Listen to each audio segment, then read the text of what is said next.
Howdy y'all, Fuzzy Biker here at Baxter Cycle in the mighty metropolis of Marnie, Iowa, and check out what we got behind us today. We're in one of the shop areas, but look at this little Hunter. This is a customer bike. We can't ride it. Besides that, it's about 28 degrees out. So, look at how they've outfitted this thing out. Really a neat thing.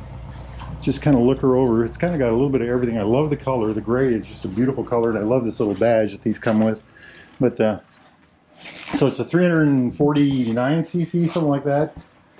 Single cylinder, single overhead cam, 2 valve, air cooled, oil cooled, 5-speed transmission. I've got a classic 350 with the same engine. I just love the bike. But beautiful little thing. It's got tubeless tires, mag wheels, 300mm disc on the front, 270mm on the back. I think it's a dual piston Vibri on the front.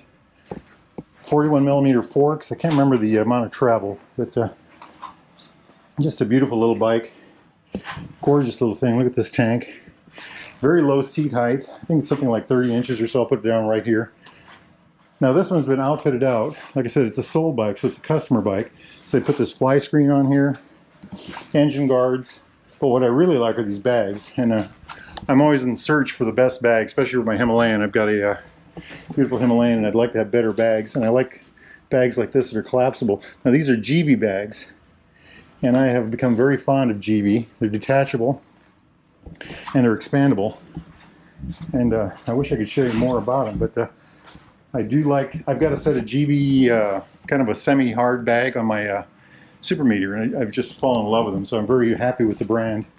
Isn't that just a beautiful motorcycle? Chain drive, comes stock with a center stand. Beautiful, beautiful machine. They put a tail tidy on it. Check that out. Isn't that neat? So tail tidy, the bag racks, the bags themselves, the crash bars, and of course the fly screen. Gorgeous. What else could you do to this one to really jazz her up?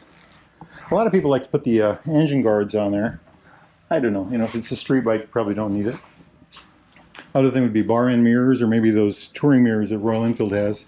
Those are pretty sharp. Very neat looking motorcycle, isn't it? Check out this dash here. So I call this the Oculus. Speedometer is analog on the outside.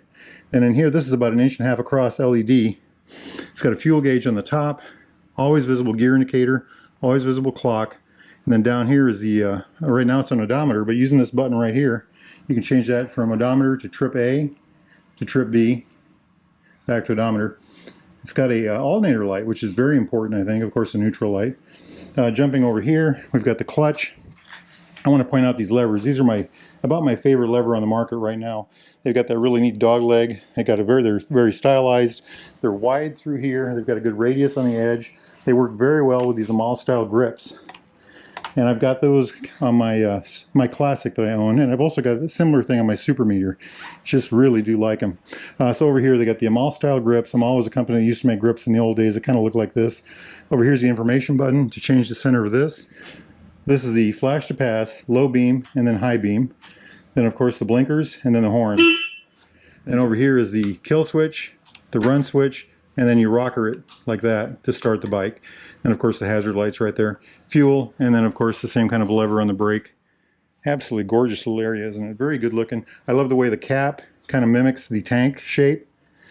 Reminds me a lot of the, I don't know if you all are Trekkies out there, but it reminds me a lot of the Enterprise. Oh yes, I'm an older guy. But isn't that just beautiful? I love the way the styling is. You know, these lines. I've always thought that's. Let's go to the other side. I've always thought they did a really good job with how they blended all this together.